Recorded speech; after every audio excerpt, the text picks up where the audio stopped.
y Democracia TV presentamos Focus, los ojos de la democracia, con Marlon Puertas. Bienvenidos. La lista de precandidatos a la presidencia de la República crece y parece que todavía va de largo. Esta semana justamente apareció un nuevo nombre en la palestra política del Ecuador. Y a este personaje político lo hemos invitado hoy para que nos explique las causas, las motivaciones que tuvo para también lanzarse al ruedo. Bienvenidos a este nuevo programa de Focus en Democracia, que tiene como invitado principal al ex legislador por el movimiento Pachakutik, Clever Jiménez.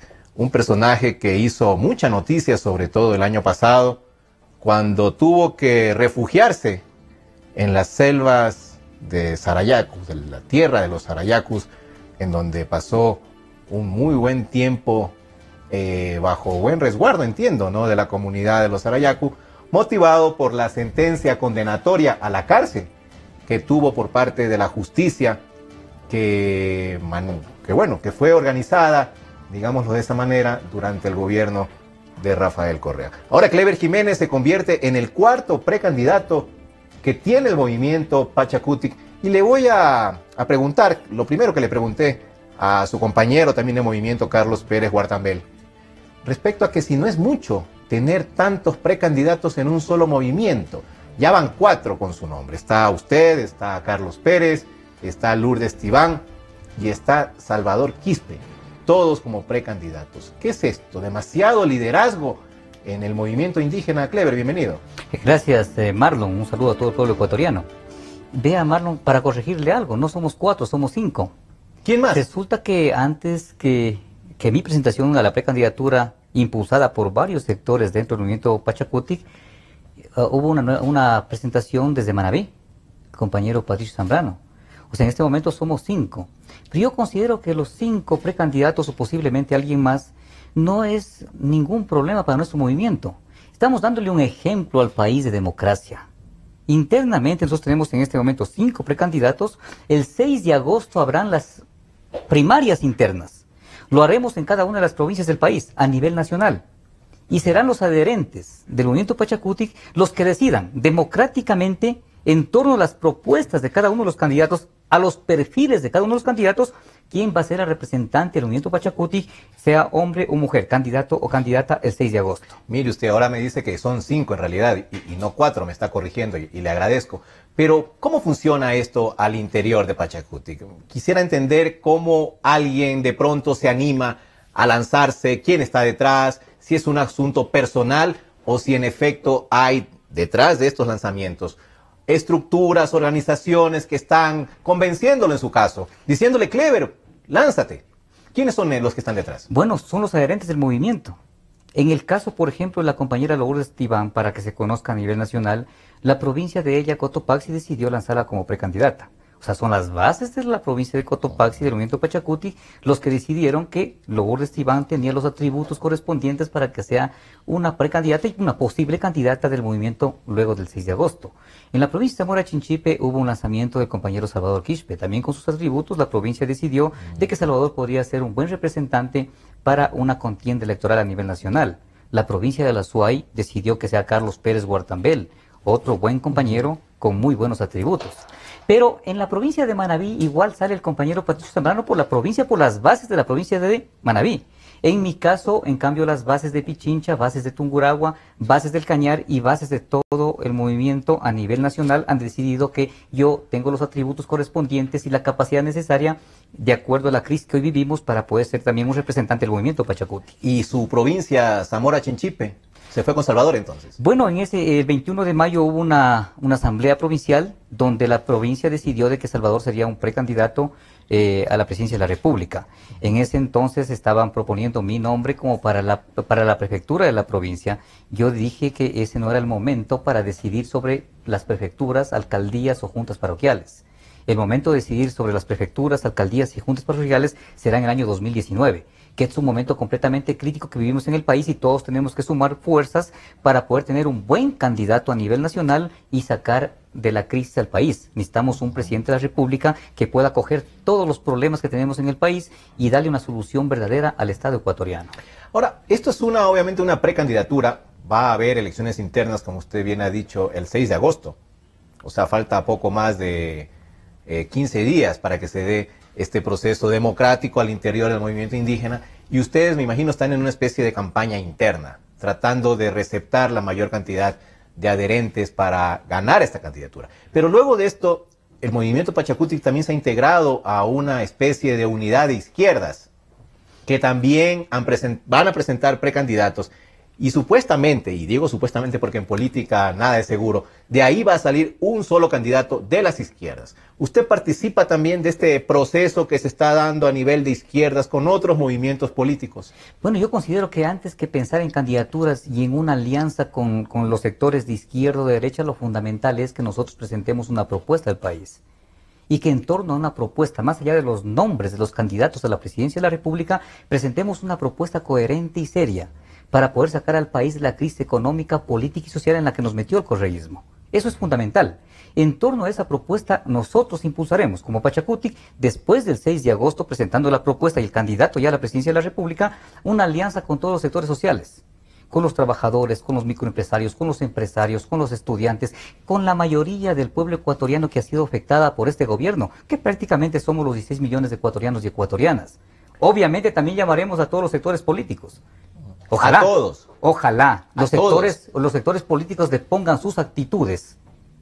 ¿Qué tipo de actitudes no le gustan? Una actitud, a mí me preocupa mucho en los partidos políticos que en este momento lo que primero que hacen, en lugar de presentar una propuesta seria al país, es sacar sus candidatos.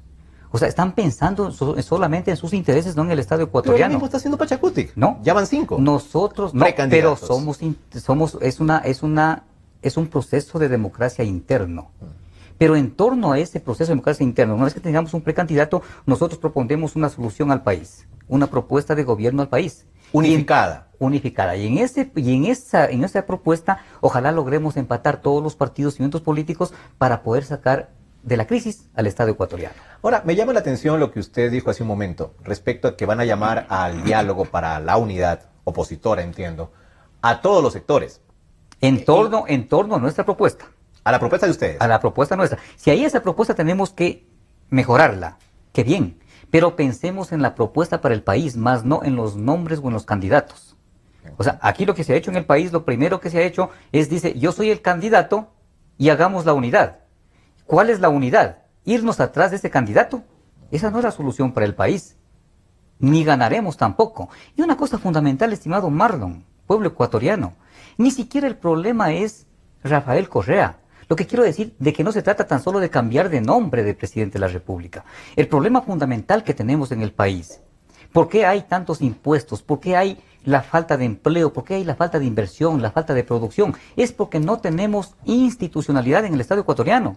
Es porque en este gobierno mal llamado la Revolución Ciudadana se gestó o se generó o se creó una superestructura que ha permitido dejar en total impunidad una impresionante corrupción. Lo primero que tenemos que dar al Estado son dos cosas fundamentales. Achicar el aparato estatal y 2, darle institucionalidad. Con ello lograremos recursos propios del Estado ecuatoriano para poder fomentar la producción, generar empleo. Y 2, dándole institucionalidad al Estado ecuatoriano, generamos confianza otra vez en el país. Generamos una estabilidad jurídica en el país para que puedan venir recursos frescos desde el extranjero e incluso, Marlon, un problema fundamental. Por desconfianza este gobierno, los propios capitales nacionales de los grandes empresarios ecuatorianos sacaron sus recursos económicos. A los paraísos fiscales. No sé a qué lados nomás. Es fundamental que esos recursos económicos vuelvan al país para que se pueda generar empleo, se pueda generar inversión y se pueda generar una producción que tanta falta le hace al país. Por lo que está diciendo, veo que usted va a votar sí en la consulta popular que propone Correa. Que se prohíba a los funcionarios públicos tener sus capitales, empresas y bienes en paraísos fiscales. Vea, coincide más o menos con lo que usted me está diciendo. Yo estoy en contra de todo acto de corrupción, venga de donde venga. Pero también estoy en contra del show del presidente de la República. Cuando habla de los paraísos fiscales, ¿por qué no actúa con coherencia? El presidente de la República, si actuara con coherencia, él tiene en sus manos todos los poderes del Estado. Ya debieron haberlo imputado, no solamente sacado de la Fiscalía General del Estado, Galo Chiriboga Zambrano. Todo el mundo conoce que está involucrado en los paraísos fiscales de Panamá. Pero escucho que ya Pero va a salir, que la próxima semana, que en 15 días, que ya se va de vacaciones y no regresa, que ya tiene reemplazo. O sea, ya está consumado, está quemado el fiscal general de lo que estoy escuchando. Este es un show por parte del presidente de la República para dejar en impunidad todo lo que se ha hecho en este gobierno. Ahí tenemos a Alex Bravo, que han hecho con respecto a él, que ha hecho con Merizalde, que sigue en Petroecuador. Ya cerró su empresa. Y esa es la solución. Eso dice usted, Correa. O sea, yo robo, o los tipos roban, y después dicen, ya dejé de robar, no pasó nada, tranquilos, hasta ahí nomás llegué. ¿Y usted cree que ha robado? Porque dicen que no ha movido un solo centavo en esa cuenta, que es solo un membrete, una empresita de papel. Estoy poniéndolo como ejemplo, pero es un delito, al menos hay un decreto presidencial aquí en el país que manifiesta claramente el presidente de la República de que nadie debe tener recursos en paraísos fiscales. Porque obviamente que los paraísos fiscales, no tenemos que engañarnos, sirven para dos cosas fundamentales, para poder meter dineros mal habidos o de fuente desconocida, o también pueden servir para evitar pagar los impuestos al país al cual pertenecen. Por lo tanto, hay una evasión de impuestos, hay varios delitos, o sea, aquí no hay que engañarnos. El mismo discurso de Correa, usted va a votar que sí, entonces. No, vean, vuelvo y repito. ¿O lo va a pensar? Vuelvo y repito. Yo no sé cómo vaya a pensar, ni cómo vaya a votar. Lo fundamental es, y perdón, no es que cómo vaya a pensar, yo pienso las cosas de manera completamente claras. Pero yo vuelvo y repito, yo no estoy de acuerdo con el show de Correa. Correa lo que está haciendo es generando un show para desvirtuar para que la gente deje hablar de los verdaderos problemas que tenemos en el país. Entonces no se quiere prestar al juego, más o menos. No me voy a prestar al juego. Pero también estoy en contra de aquellos tipos que han sacado dinero a los paraísos fiscales para poder ocultar o no pagar los impuestos que deben pagar en el país, y en otros casos, para poder ocultar de dónde obtuvieron esos recursos. Bueno, volvamos. Hace un momento usted ya comenzó a hablar prácticamente de un plan de gobierno. Ya veo que ha estado trabajando fuerte en la elaboración de este proyecto de plan de gobierno, que seguramente lo están haciendo también los otros precandidatos del movimiento Pachacutic.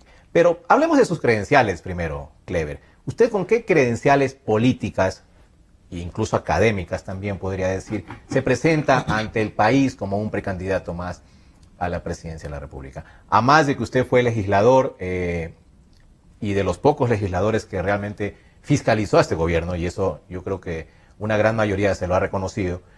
¿Qué más tiene Clever Jiménez? Usted no es PhD, usted no es máster, entiendo, en nada, ¿no? Usted no estudió en Illinois, no estuvo en Lovaina. Entonces, ¿con qué credenciales de preparación, comencemos por ahí, se presenta ante el país? Bueno, el país conoce cuál ha sido mi trabajo. Yo vuelta le devuelvo la pregunta a Marlon. ¿Usted cree que para gobernar el país se requiere ser PhD? ¿Usted cree que realmente los que han sido PhD han gobernado bien el país? Recordemos Yamil Maguad, pues. También fue PhD. ¿PhD? Sí, sí. Y no nos vayamos tan atrás. Este gobierno también es PhD. ¿Y para qué ha servido? ¿Para cometer hechos de corrupción? ¿Actos de corrupción? ¿Para destrozar la economía del país? Y es PhD en economía. Entonces yo considero que no es tan fundamental ser PhD para destrozar el país.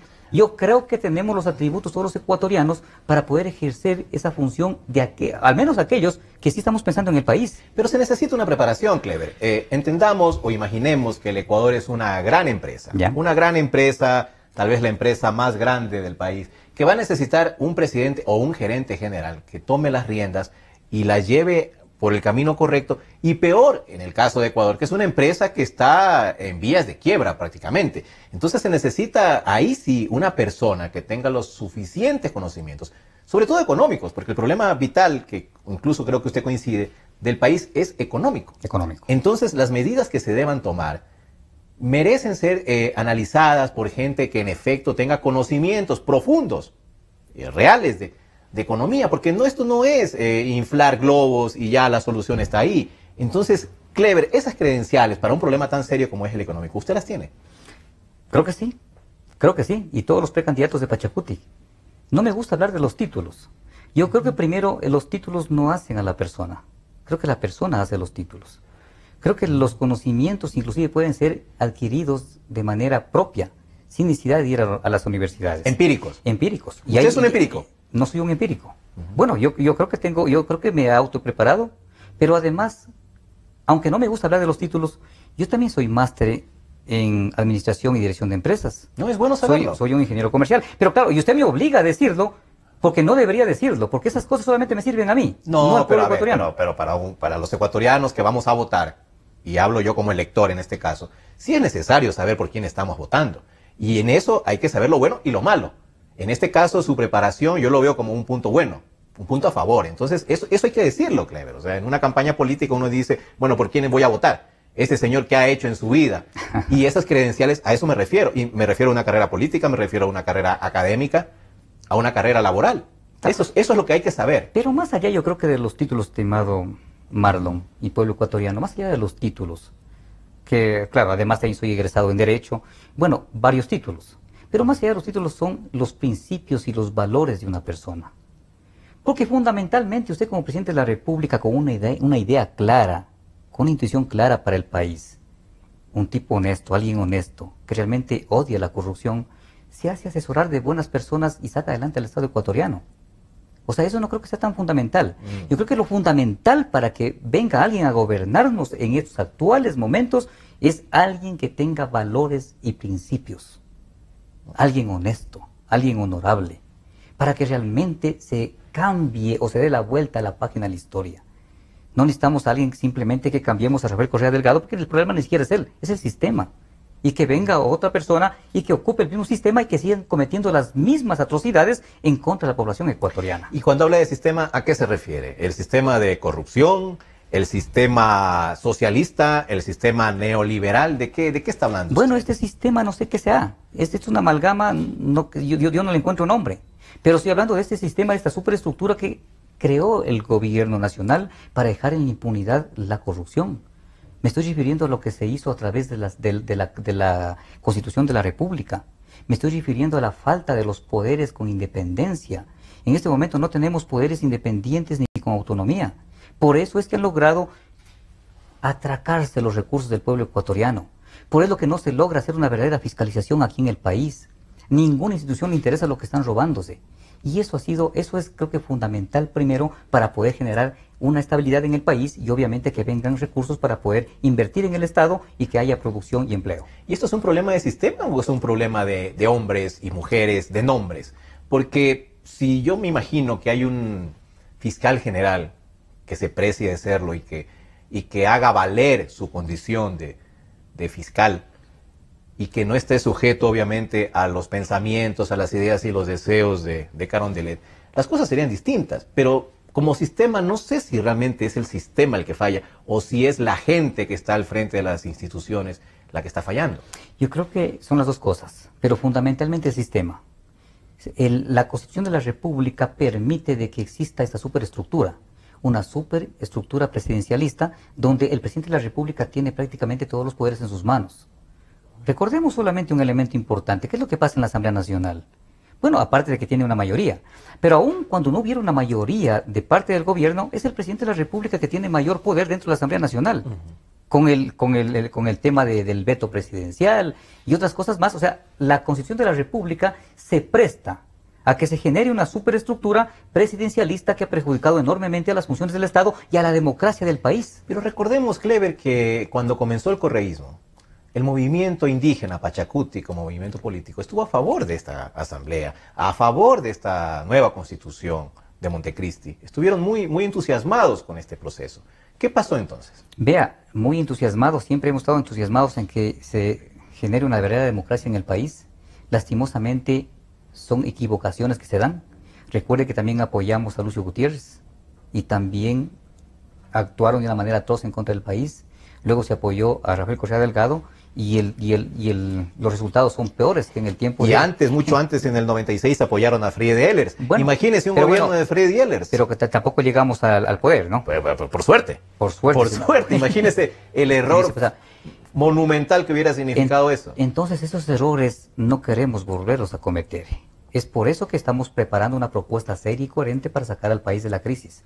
Estamos haciendo elecciones primarias en el país, dando ejemplo de democracia al Estado ecuatoriano. En Pachacuti no hay dueños ni caudillos. Acá somos completamente democráticos y eso lo estamos demostrando. Y el 6 de agosto habrán resultados y entregaremos la propuesta al país. Clever, ¿y usted no es de los miembros de Pachacuti que justamente mencionando los errores graves que han tenido, y son varios, o sea, no es uno, estamos hablando de Lucio Gutiérrez, de Correa, de Freddy Ehlers, de lanzarse nuevamente solos y no entregar nuevamente la posta a alguien que salga delegado de la unidad de izquierdas? Se menciona mucho, por ejemplo, a Paco Moncayo.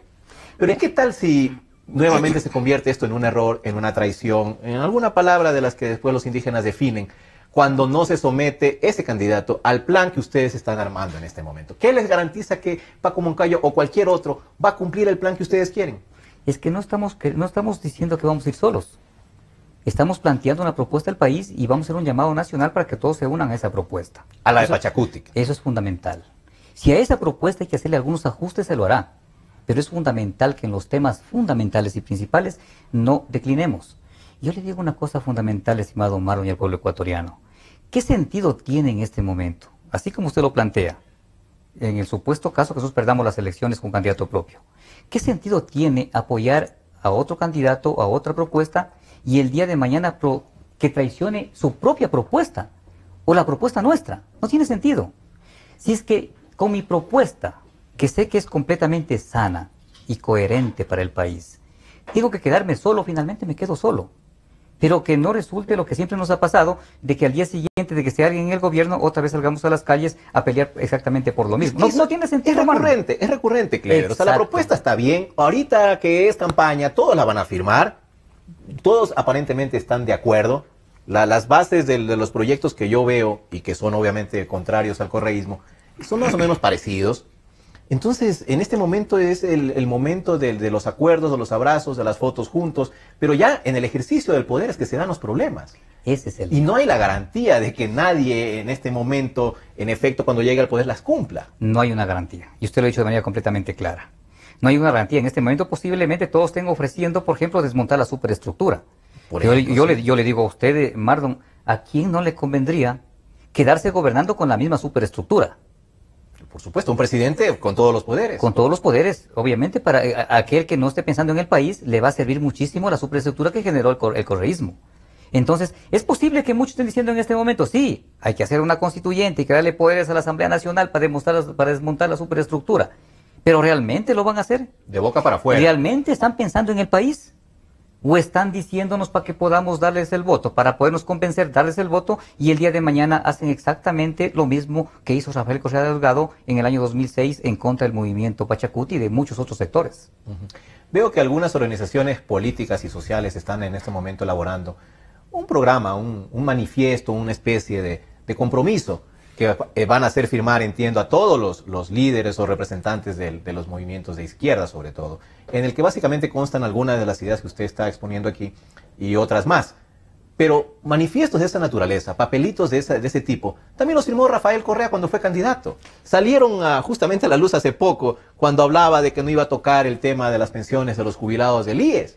No solo, y mire lo que pasó con el IES. No solo eso, prometió a la juventud no topar el Yasuní. Y lo firmó. ¿Y lo firmó? Sí. Mire usted qué ha pasado. No solo eso, en la provincia de Zamora Chinchipe, inclusive decía que hay que mandar al paredón a aquel irresponsable que pretenda explotar en la cordillera del Cóndor. Y ahí está firmando Ecocorrientes. Ahí está Fruta del Norte. Fruta del Norte. O sea, no tiene ningún valor el firmar un papel de estos cuando alguien no tiene palabra, ni tiene valores, ni tiene principios.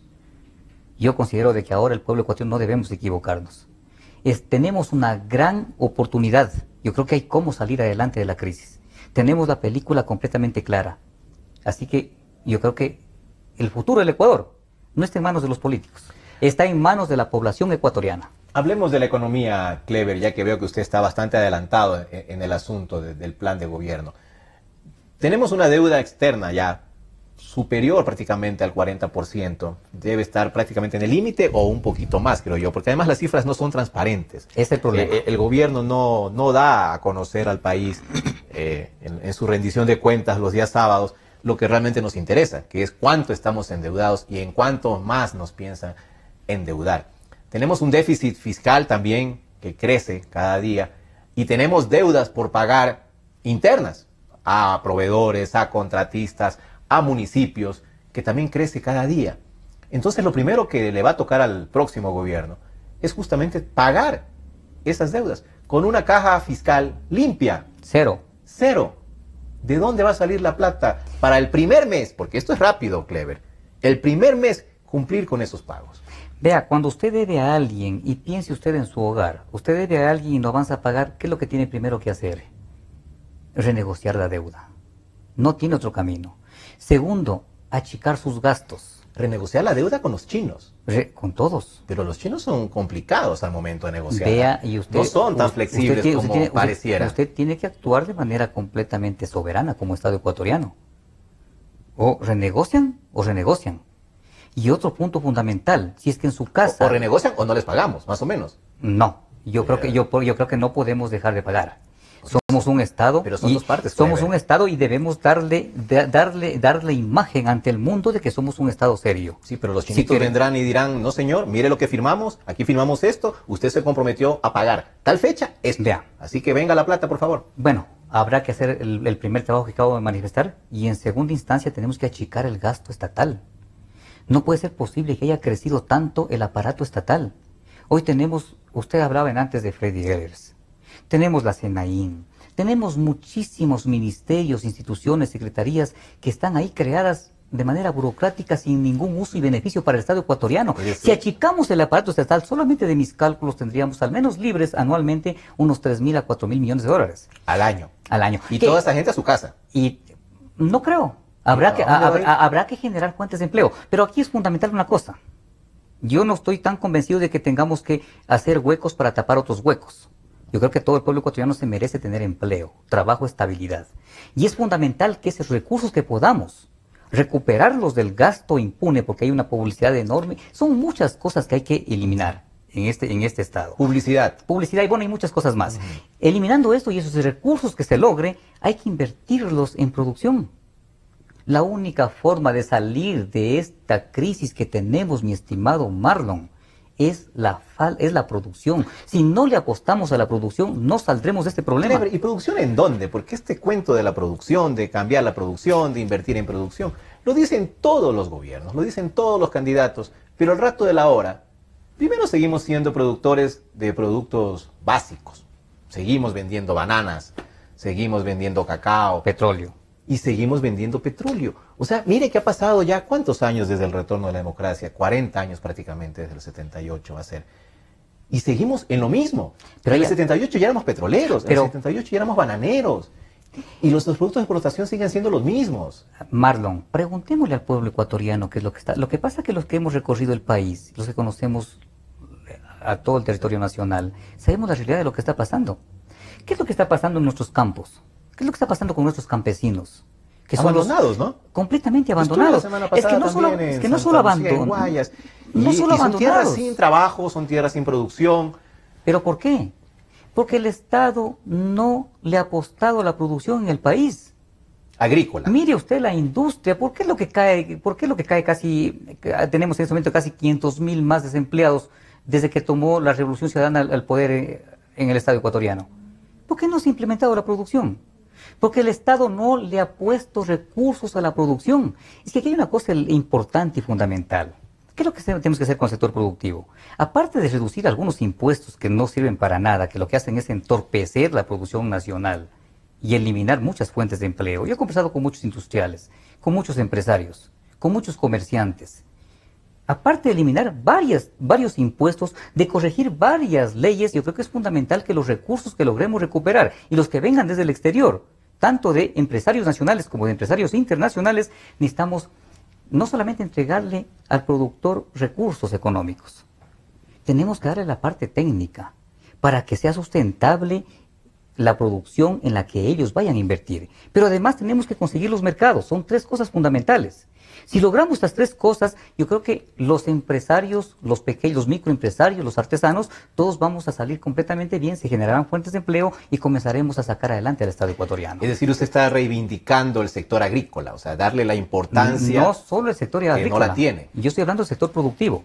Y cuando hablo del sector productivo, estoy hablando de todos los sectores. El sector agrícola, el sector ganadero, estoy hablando de la industria, los pequeños comerciantes, estoy hablando de todos los microempresarios del país. Que son la mayoría del pueblo ecuatoriano. Y los empresarios que no son tan pequeños y que son grandes y que son rechazados, han sido permanentemente denostados por este gobierno. Y me parece absurdo que por un lado se rechace a los sectores, a los grandes empresarios y que por otro lado sean los más grandes beneficiarios en la Revolución Ciudadana. Yo creo que en este momento necesitamos un pacto con todo el pueblo ecuatoriano. Con todos Habla los de los sectores. grandes empresarios. Hablo de todos. Necesitamos un pacto No, con no, todos. digo, como beneficiarios de la revolución que mencionó hace un momento. Así. Pero yo estoy hablando en este momento que necesitamos un pacto con todos. Incluso con los grandes empresarios. Ellos tienen que ayudar a generar y a restabilizar, la economía del país. No podemos darnos el lujo de pelearnos entre ecuatorianos. Es que este gobierno logró dividirnos. Tenemos que ir terminando con eso, tenemos que ser completamente solidarios y unirnos todos para salir de esta crisis. Si no nos unimos, estimado Marlon, esto se irá cada día más al traste. Es decir, usted no ve a los grandes empresarios como los malos de la película. Usted se sentaría con ellos, conversaría, dialogaría. Por supuesto, lo fundamental acá es poner las reglas claras. No les quitaría sus fortunas. ¿Por qué, pues? Eso piensa su compañero Carlos Pérez Guartambel. Yo les voy a quitar las fortunas a aquellos que hicieron fortunas con el dinero del pueblo ecuatoriano. Aquellos que han trabajado honestamente para sacar adelante sus empresas. Yo creo que debemos más bien apoyar y que continuemos dando trabajo a mucha gente más. Pero aquellos que ilegalmente hicieron fortunas aquí en el país, a ellos hay que quitarles los recursos, pues. Estoy hablando, por ejemplo, de los actuales revolucionarios. O sea, vamos a pelear hasta el último para tratar de recuperar hasta el último centavo que no le pertenece a los actuales falsos revolucionarios que hoy gobernaron el país. Tenemos que sentar un precedente de una vez por todas, estimado Marlon, mi pueblo ecuatoriano. No podemos permitir que gobierno tras gobierno se roben la plata del pueblo ecuatoriano. Vengan, paguen 6 meses de cárcel o 1 año de cárcel y luego salgan muy campantes a disfrutar en otros países de las grandes millonadas o de las grandes fortunas que les robaron al país o al Ecuador o al pueblo ecuatoriano. Clever, el capítulo de fiscalización creo que merece un espacio aparte, que lo vamos a tener además en este mismo programa. Perfecto. Luego del corte que hacemos en este momento.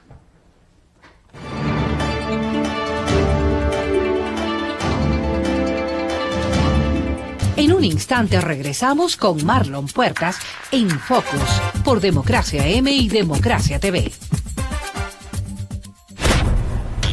Democracia. Sobre la emergencia de gas y energía que se está viviendo en la costa Caribe.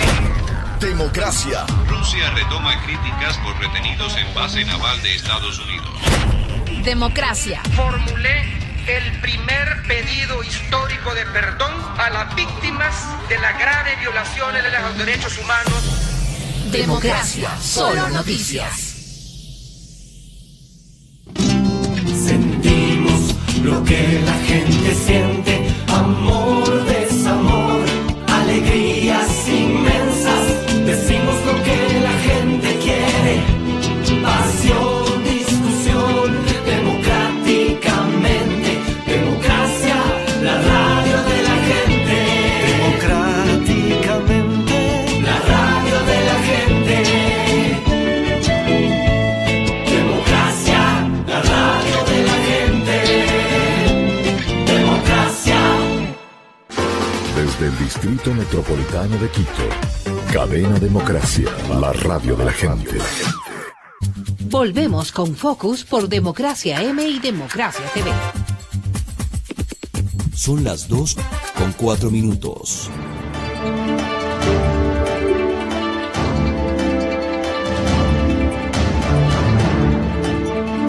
Volvemos a Focus en Democracia y hoy día contamos con la presencia del ex legislador y ahora precandidato a la presidencia de la República, Clever Jiménez. Clever, usted estuvo hace más o menos un mes por Europa, en La Haya, en los Países Bajos, presentando una denuncia en la Corte Penal Internacional, nada menos que contra Rafael Correa, y por el gravísimo delito de lesa humanidad, asunto que a usted ya le trajo muchos problemas en Ecuador, y sobre el cual ahora usted nuevamente insiste, lo pasa este tema a nivel internacional, y bueno, ya está presentada la demanda contra Correa en La Haya. ¿Qué era esto? ¿Tal vez el paso previo para el lanzamiento de su precandidatura? No. No tiene que ver nada. Y lo digo categóricamente no. Vine trabajando en esta denuncia casi por 1 año. Cuando presento la denuncia sobre el 30 de septiembre aquí en el Estado ecuatoriano, los medios de comunicación, el pueblo ecuatoriano fue testigo. Y yo anuncié que si no habían resultados aquí en el país, esta denuncia la iba a presentar en la Corte Penal Internacional. Lo hice incluso en el año 2011, cuando se presenta la denuncia internamente en el país, en la Fiscalía General del Estado. Por lo tanto, yo siempre cumplo lo que le ofrezco al país. Y luego que salí de la clandestinidad que usted anunciaba, que estuve en Sarayaco, por cierto, un saludo al pueblo de Sarayaco, muy valiente, muy noble, muy hospitalario, comencé a trabajar en esta denuncia. Porque es que el problema no solamente es Clever Jiménez, el problema son cientos de perseguidos por este gobierno, entre periodistas, medios de comunicación, empresarios, críticos al gobierno, indígenas, todo el mundo perseguido, al menos de aquellos que pensamos diferente a este gobierno, o que combatimos la corrupción. En eso se diferencia, obviamente, la primera denuncia presentada aquí en la Fiscalía del Ecuador con lo que usted acudió ante la Corte Penal Internacional de La Haya. Exactamente. Está mucho, yo la veo, al menos la leí en ese aspecto trabajada, incluyendo justamente otros casos. Incluyendo todos los casos, o la mayoría de casos de persecución. O sea, la denuncia está enmarcada en dos elementos fundamentales. Lo del 30 de septiembre, que tiene que ver con asesinatos que hasta el día de hoy no han sido esclarecidos ante el país. Recordemos que el 30 de septiembre es el presidente de la República el que da la orden a las Fuerzas Armadas para su supuesto rescate, y lo hace sin evacuar a gente que se encontraba dentro del hospital, entre enfermos, entre enfermeras, entre médicos, entre familiares de los enfermos, bueno, incluso periodistas. Pero además el país es testigo que cuando nace el problema el 30 de septiembre es cuando el propio presidente, de manera absurda y prepotente, llega justamente al regimiento Quito a increpar a la Policía Nacional. De ahí se enardecen los ánimos y viene una serie de acontecimientos, llegando incluso a la muerte de 5 personas. Y eso, según el Estatuto de Roma, cae en el delito de lesa humanidad del asesinato. Artículo 7, para todos los que quienes están escuchando, numeral 1, literal A. Pero además, después del 30 de septiembre, también el país es testigo, usted es testigo, todos somos testigos de la increíble persecución de este gobierno. Después de que le mete la mano a la justicia, se toma la justicia, y todos los poderes del Estado, que nadie dice absolutamente nada aquí en el país, comienza a perseguir a todos sus críticos. Y ahí se convierte en otro delito de lesa humanidad, también tipificado en el Estatuto de Roma. Me estoy refiriendo al artículo 7, numeral 1, literal H, de manera completamente clara y de manera sistemática y generalizada la persecución de este gobierno en contra de quienes pensamos diferente o simplemente combatimos la corrupción. Usted marca un antes y un después del 30S. Es como que este hecho, que fue sangriento en efecto y costó la vida a 5 personas, marcó como que un quiebre en el asunto de la persecución, dice usted, que se ha generado por parte de este gobierno a sus contradictores y opositores políticos. ¿Qué marcó? O sea, ¿por qué el 30S profundizó este cambio, Clever? ¿Rafael Correa no era lo mismo antes del 30S y se transformó después de este hecho? Yo creo que Rafael Correa, desde que llega al poder, era exactamente lo mismo que a lo que es hoy. El 30 de septiembre lo que hizo fue remarcarse con más ahínco la actitud de Rafael Correa Delgado. Es decir, hasta antes del 30 de septiembre del año 2010, la justicia también estaba atemorizada y estaba beneficiando en ciertos casos al presidente de la República, a Carondelet, o a la Revolución Ciudadana, mal llamada por cierto. Pero luego del 30 de septiembre, con los hechos lamentables que se dieron, el gobierno se tomó la justicia justamente para dejar en la impunidad lo que pasó aquel día, aquel trágico día que fue orquestado por el mismo Palacio de Carondelet, los que están ahora gobernando el país. Es decir, a partir de entonces ya dejó de lado las formas y fue de frente a meter las manos y a intimidar sobre todo a los jueces. Por supuesto, eso ya fue de manera completamente contundente, lo conoce el país, lo conoce el mundo. Eso fue completamente claro, eso está en los documentos, está en todas las pruebas de lo que pasó aquí en el país.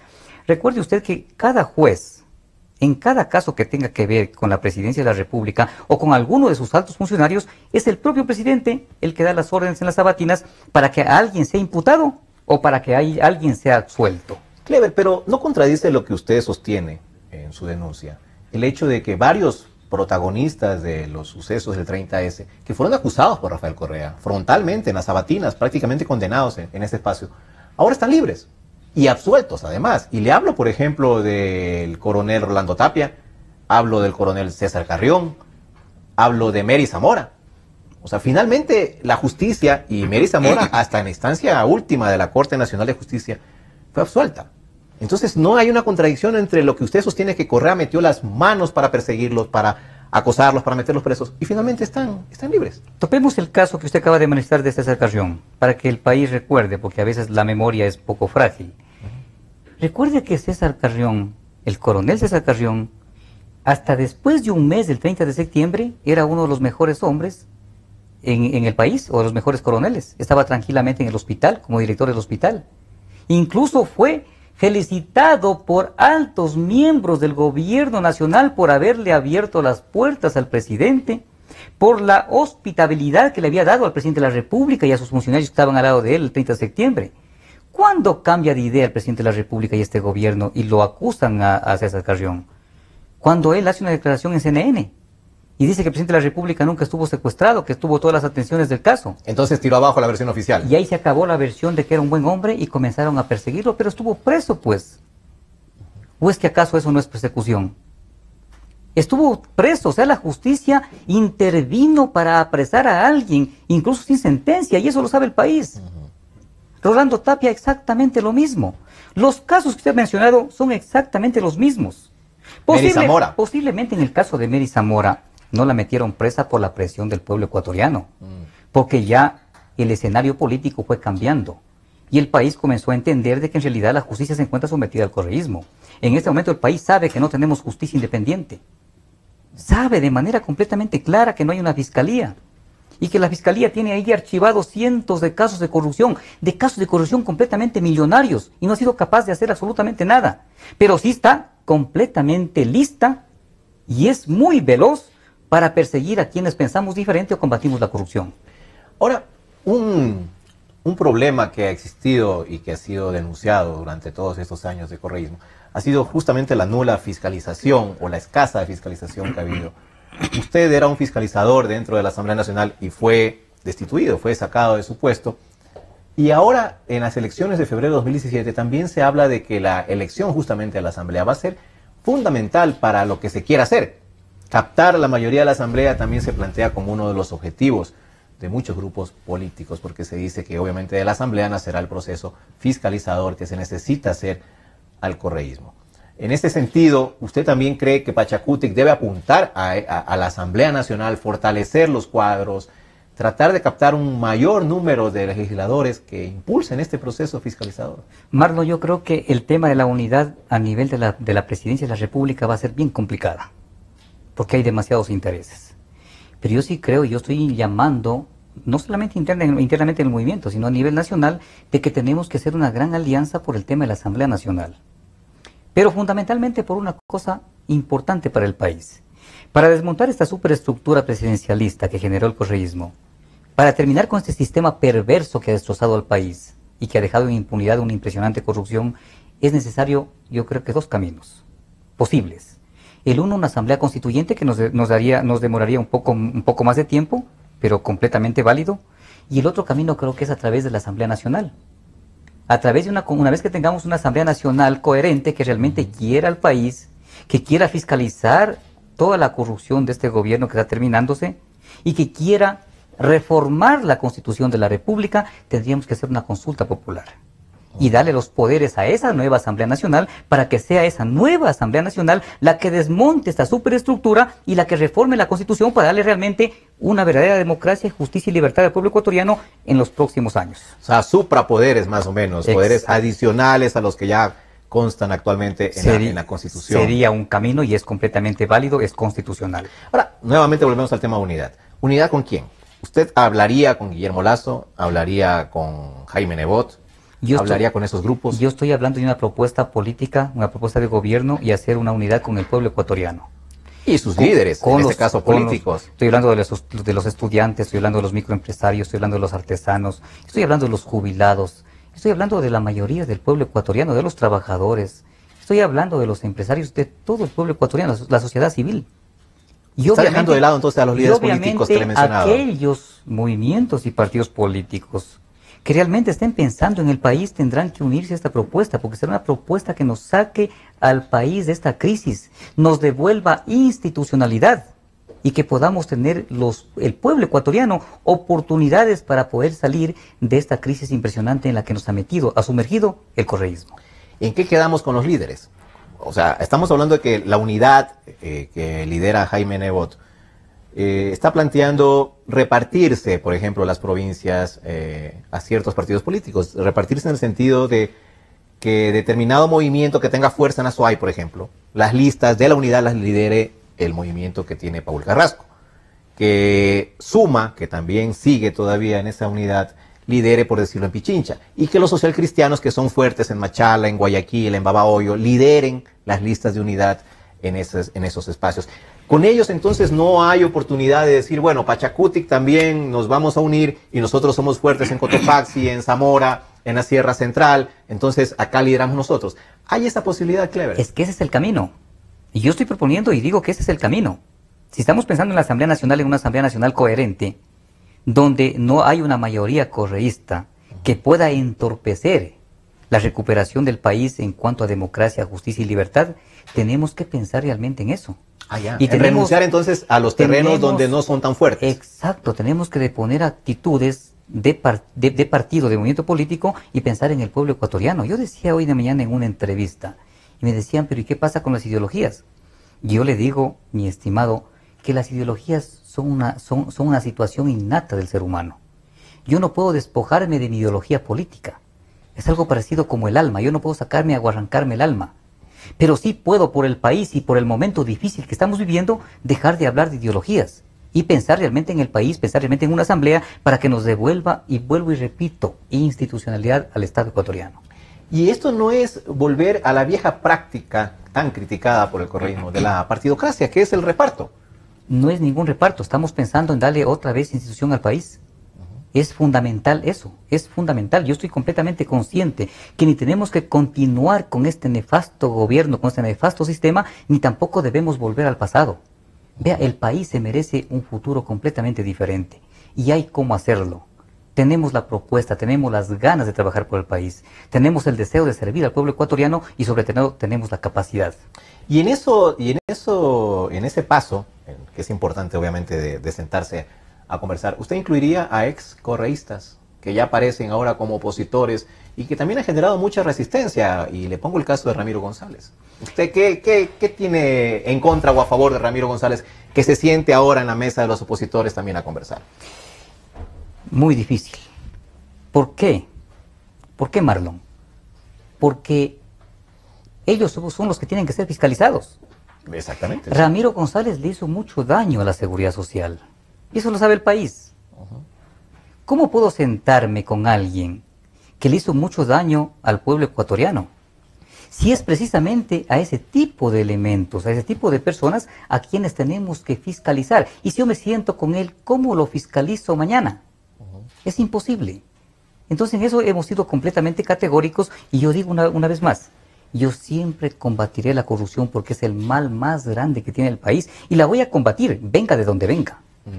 Bueno, aquí estuvo conmigo en este programa Santiago Guarderas, que es social cristiano, y dijo que pese a que Ramiro González está en la unidad y ahora es un aliado, si llegan al poder serán implacables con la fiscalización, incluso dentro del Seguro Social, en la época que la dirigió Ramiro González. Implacables, yo le quisiera preguntar, y le dejo esto de reflexión al pueblo ecuatoriano. ¿Han tenido la oportunidad todos los partidos y movimientos políticos del país de fiscalizar la corrupción? ¿Algún partido, algún movimiento político lo ha hecho de manera frontal? ¿Algún partido, algún movimiento político de frente ha denunciado la corrupción ante la fiscalía, así sea para que después se vayan en contra de la persona que denuncia? Mire, yo he sido perseguido. 2 veces intentaron asesinarme. Me ha tocado estar lejos de mi familia. Si yo hubiese querido seguir calentando el puesto como han hecho la mayoría de asambleístas, yo siguiera en la Asamblea Nacional. Pero no hubiese pasado nada. No se hubiese roto el miedo que le tiene a la población ecuatoriana. Yo creo que nosotros hicimos un papel, aunque no el mejor, pero al menos logramos de que la mayoría del pueblo ecuatoriano despierte y empiece a perder el miedo a este gobierno corrupto. Y lo repito, el gobierno más corrupto de la historia. ¿Usted cree que marcó en ese sentido un camino que luego mucha gente siguió? Pero yo le planteo si también en su tarea de fiscalización también no se le fue la mano, no cometió errores. Tal vez en esa denuncia que usted presentó en la Fiscalía aquí en Ecuador contra Correa, puso cosas que a la final nunca ocurrieron, como por ejemplo el hecho, y recuerdo así a breves rasgos la denuncia, que Correa salió del hospital de la policía, que se fue a la universidad de al lado, que luego volvió. Entonces, a la final, digo yo, y se lo planteo como una especie de reflexión para usted personal, sí cometió errores que también le terminaron costando caro, Clever. Yo no creo que sean errores. y yo me ratifico en todo el contenido de la denuncia. Es por eso que yo he ido a la Corte Penal Internacional.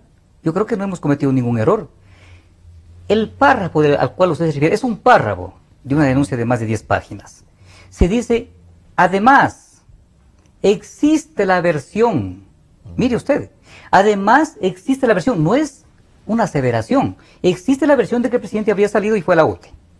¿Quién tenía que corroborar eso o rechazar eso? Era la Fiscalía luego de una investigación.